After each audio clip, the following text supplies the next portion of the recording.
झारखंड के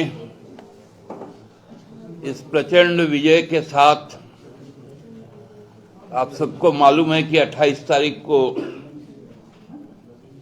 श्री हेमंत सोरेन जी के नेतृत्व में नई सरकार का गठन किया जाएगा और ठीक उसके बाद से ही झारखंड के करोड़ों वासियों की जो आकांक्षा है, जो आशाएं हैं, उनकी पूर्ति के लिए सरकार लग जाएगी। लेकिन इस विजय का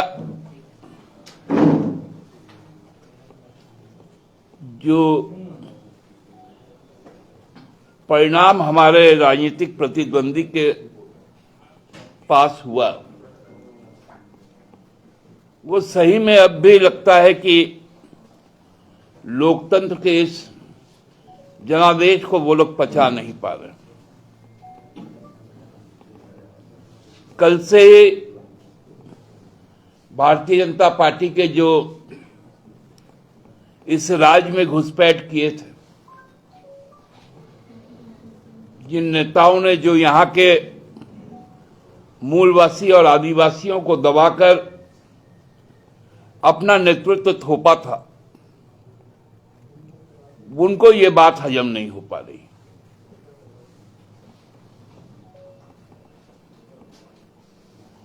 शुरू से हम अंत तक हम लोग कहते आए हैं, यहां हम लोग आपस में सौहार्दपूर्ण तरीके से चुनाव लड़ते हैं। चुनाव में मुद्दों की बात होती है, लेकिन जो घृणा की भाषा आज भी उनके मुंह से यलगार बन के निकल रही है, वो अत्यंत ही चिंताजनक है। अब यहां पर विधायक दल का भाजपा का बैठक भी होगा, उसके नेता भी चुने जाएंगे।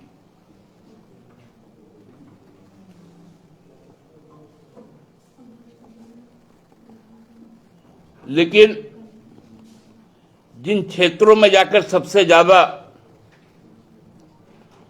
विष वमन किया गया था, जहर उगला गया था, वहां से उनका सुपड़ा साफ हो गया। पूरे संथाल परगना में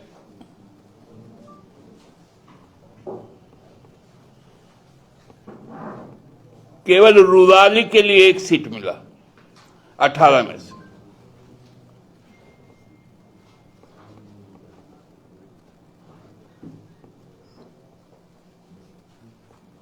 लेकिन उनमें सुधार की कोई संभावना नहीं दिख रही।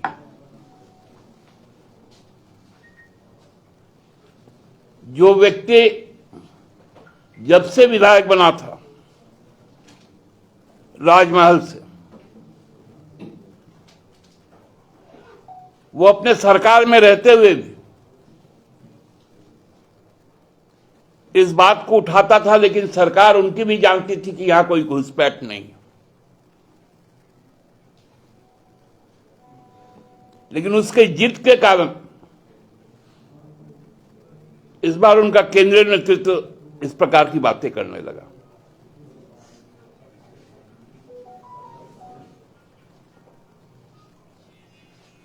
अब ये 2025 से सेंसस होने वाला है। तत्पश्चात परिसीमन भी होगा।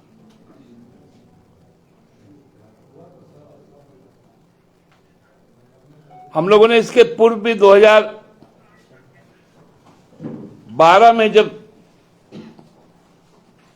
डिलिमिटेशन कमीशन यहां पर आई थी, उस वक्त भी जिस बात का हम लोगों ने आशंका व्यक्त किया था, आज भी उस बात की आशंका हम लोग व्यक्त करते हैं कि एक बड़ा सोचा समझा प्रयास होगा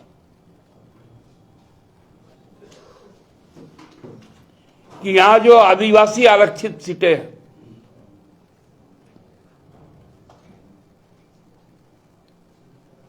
जो यहां हरिजन आरक्षित सीटें हैं, scheduled caste and scheduled tribe seats, उन पर इनका प्रहार होने जा रहा है।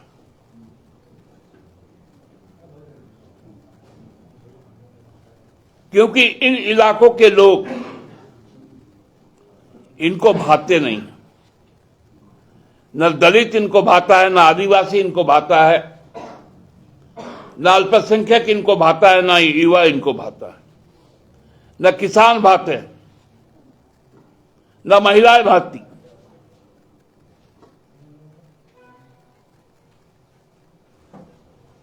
मैं प्रोसेस शुरू नहीं हुआ, लेकिन आज से संसद का सत्र शुरू हुआ और ये बातें आएंगी।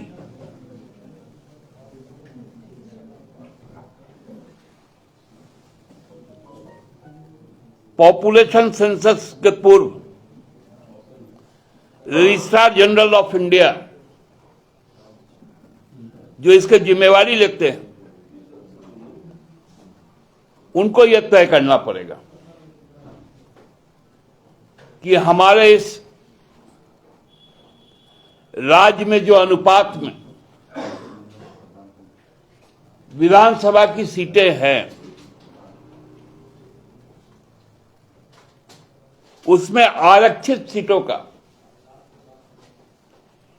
किसी भी प्रकार से यदि घटाने की कोशिश की गई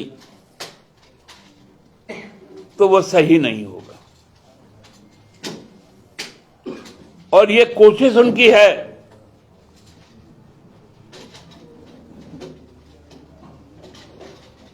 क्योंकि हम लोगों ने जब जब जो आशंकाएं व्यक्त की है,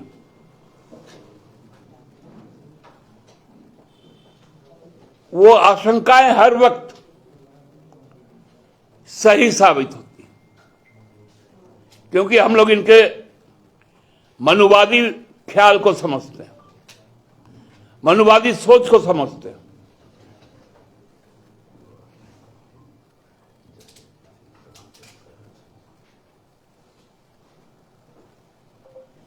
इनका पूरा प्रहार आप देखेंगे कि फिर से शुरू होगा।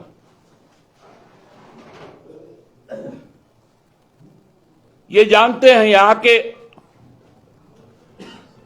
मूलवासी आदिवासी में जब तक दरार ना पैदा करो, धर्म के नाम पर, क्षेत्र के नाम पर, तब तक इनकी दुकान नहीं चल सकती।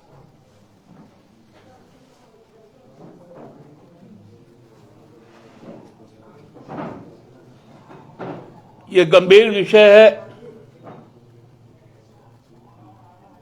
क्योंकि संसद का सत्र आज से शुरू है। इसलिए इस आशंका से के साथ आप लोग के माध्यम से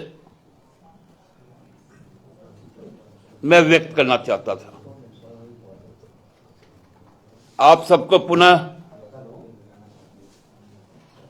इस विजय के लिए, हेमंत सोरेन जी पर लोगों के आस्था व्यक्त करने के लिए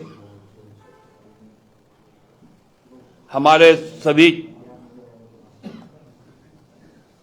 56 जो नवनिर्वाचित जनप्रतिनिधि है, उन पर विश्वास व्यक्त करने के लिए बहुत बहुत आभार। और मैं तो जो 21 लोग हमारे विपक्ष में बैठेंगे, उन पर भी लोगों ने आस्था व्यक्त की, उनका भी दायित्व है सकारात्मक विपक्ष का भूमिका निभाए। जो लंबित हमारी प्रस्तावित पास है और राज्यपाल के पास लंबित है, उनको केंद्र तक पहुंचाने में सकारात्मक भूमिका निभाएं।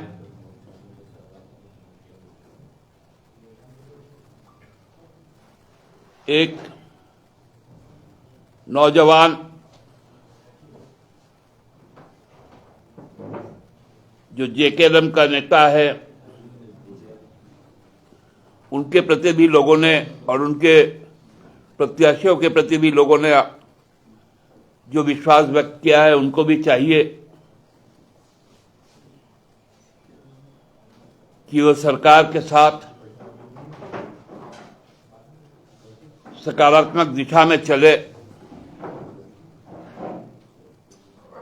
और एक हमारे माननीय जनप्रतिनिधि चुने गए हैं मांडू से, मैं तो उनको कहूंगा कि आपके नेता तो रोजगार देने वालों की सरकार बनाने चले थे, खुद बेरोजगार हो गए। कम से कम आपने ये तो समझा कि अब आपका नेता बेरोजगार हो गया है, तो आप उनको पुनर्रोजगार का योजना आपने पेश किया। निश्चित तौर पर असम के मुख्यमंत्री को निश्चित काट दिया जाना चाहिए। बिन बुलाए मेहमान की तरह। जी नहीं, मैं तो बुला रहा हूं उनको। दादा, आपको नहीं लगता कि अब इन लोगों को अपने हाल में छोड़ देना चाहिए? देखिए, जो बुरा हाल इन लोग करके गया है ना बाहरी लोग, तो मैं समझ सकता हूं यहाँ के भाजपा नेताओं का। हमसे एक उसके बड़े नेता हैं, प्रदेश स्तर के और राष्ट्रीय पहचान भी है उनकी, उन्होंने मुझको फोन करके बधाई दिया और कहा कि आपने हमारे घरों को तोड़ दिया, महिलाओं को अपने पक्ष में कर लिया। तो हमने उनको कहा कि भाई, ये खेल तो तुमने शुरू किया था, सीताहरण तो तुमने किया था, तो हनुमान ने लंका जलाया तो क्या अपराध किया? रावण कौन है दादा? जो हर के ले गया था छद्म रूप में, उसी का तो ये लंका था। लेकिन दादा, चंपईदा ने कहा है कि उनका जो गुलान है वो जारी रहेगा घुसपैठियों के खिलाफ। क्योंकि चंपईदा और कुछ तो बोल नहीं सकते थे,